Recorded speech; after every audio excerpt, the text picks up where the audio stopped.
They have all new leadership, and they're fighting like cats and dogs for who's going to control.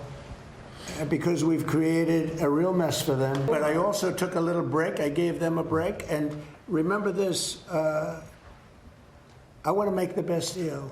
I could make a deal right now. Do you know that if I left right now, we had a tremendous success. It would take them 20 years to rebuild, but I don't want to do that. I want to have it everlasting. That's President Trump yesterday in the Oval Office, indicating he's not rushing negotiations. As he told reporters, he's seeking an everlasting deal with the regime. It comes as the president told me over the weekend that the U.S. is, quote, dominating Iran. A third U.S. aircraft carrier arrived in the Middle East to help enforce the blockade in the Strait of Hormuz as the U.S. maintains control of the waterway. The president warning against any movement in the strait just days after the ceasefire extension. Writing on Truth Social, I have ordered the U.S. Navy to shoot and kill any boat that is putting mines in the water of the Strait of Hormuz. There is to be no hesitation. Joining me now is Texas Congressman Pat Fallon. Congressman, good to see you. Thank you so much for being here. And, of course, you serve on the House Armed Services Committee, where you are the chairman of the Subcommittee on Military Personnel, and you also served as an officer of the United States Air Force. We thank you for your service to this great nation. I want to get your take on the weapons used and what is needed. The U.S. has fired nearly 2,000 missiles in this conflict, and that includes 850 Tomahawks, which cost more than $2 million a pop. Since this conflict began, it can take approximately 2 to 3 years to replenish those stockpiles. How are you feeling about our stockpiles, and how much is it going to cost to replenish those, and in what time frame? Well, Maria, thanks for having me on, and good morning. Yeah, listen, our magazine depth is incredibly important, and we need to ensure that we keep those production lines hot. That is a paramount, and this is also, I think, really woken a lot of folks up to saying that magazine depth needs to be even deeper, because what if, God forbid, there was a second conflict that broke out that we need to be involved with right now? I think we're in a good spot now. You can always be in a better spot, but we're all cognizant of what we need to do moving forward. So bottom line, do you support a $1.5 trillion defense budget in 2027? And where would the money that the Pentagon needs right now, up to $300 billion, where would that go? Would it go in the first reconciliation package or the next one? I do support a $1.5 trillion military budget, and I'm going to tell you why, Maria, because every single day the world gets smaller and it gets more dangerous. And we have a peer adversary now in China, and you see Xi Jinping has consolidated power more so than any Chinese leader since Mao, and that should give us pause, and they're getting increasingly aggressive as well.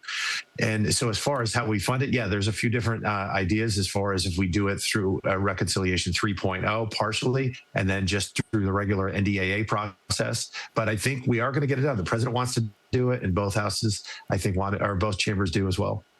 Okay, so I spoke with your colleague yesterday, Jason Smith, chairman of House Ways and Means, and he doesn't think you can get a third bill done. He wants to put everything in this bill right now, even though the president told me last week in my interview with him that he's looking to do a quote-unquote slim bill, that is to just fund CBP and ICE. But listen to what Jason Smith said. I want to get your reaction. Watch. Sure. I know that Mike Johnson, the Speaker's intention is to have perhaps another reconciliation plan for your other priorities. That would be a third reconciliation plan after, obviously, last year's big, beautiful bill. What would go in that plan? I don't think that there could ever be a third one. So I think that this is our opportunity to do everything that we need to do in it. Go after waste, fraud, and abuse within this reconciliation. Make sure that you're funding our troops. Make sure you're securing our border. If we're doing it, let's do it right, and only the one time we need to do it. Because think about it. We have just 8.5 months left of this session. 8.5 months. In 2 months, we're not even up here because of the election. So you would argue that maybe in this reconciliation package that you've got to get on the president's desk by June, you can fund ICE and Border Patrol, perhaps put defense money in, and maybe make the Save America Act a budgetary item? Or is that too much to hope for? I think that you can be creative and make sure the Save America Act is a budgetary item, and I think that that should definitely be within this reconciliation bill.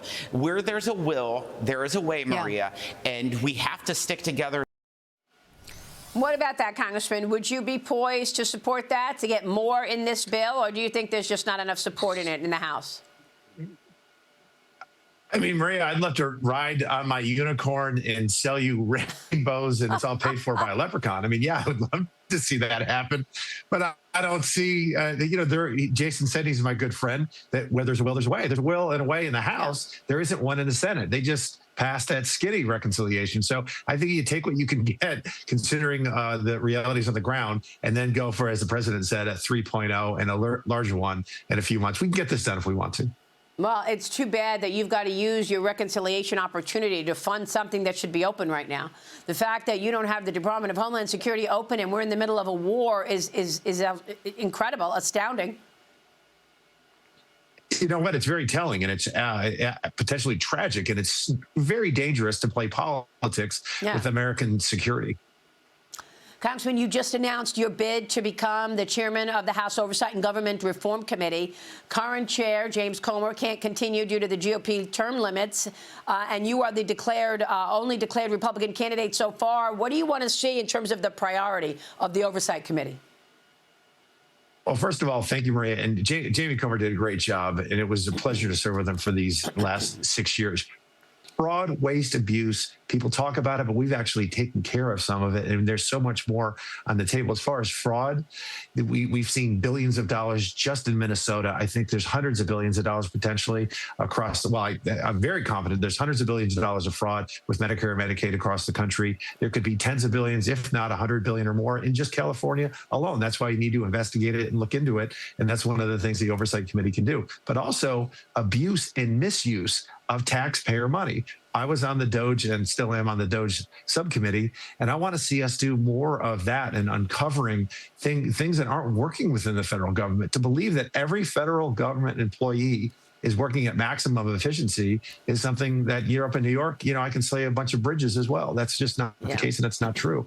I want to look into the soft power of in Qatar, with them spending as much as $1 trillion in the West over the last several decades, influencing our educational systems. That is a remarkable and it's incredibly shocking. We need to look into that. And also our foreign powers funding these political protests, weaponization of government, et cetera, et al. There's a lot to do, and I look forward to it. Hopefully we'll have a gavel in November. All right. We will be watching all of that. Qatar followed by China in terms of undermining and sending all that money to universities. Got to point that out as well. Congressman, good to see you. Thank you. Congressman Pat Fallon, stay with us. We'll be right back. You're watching Mornings with Maria live on Fox Business.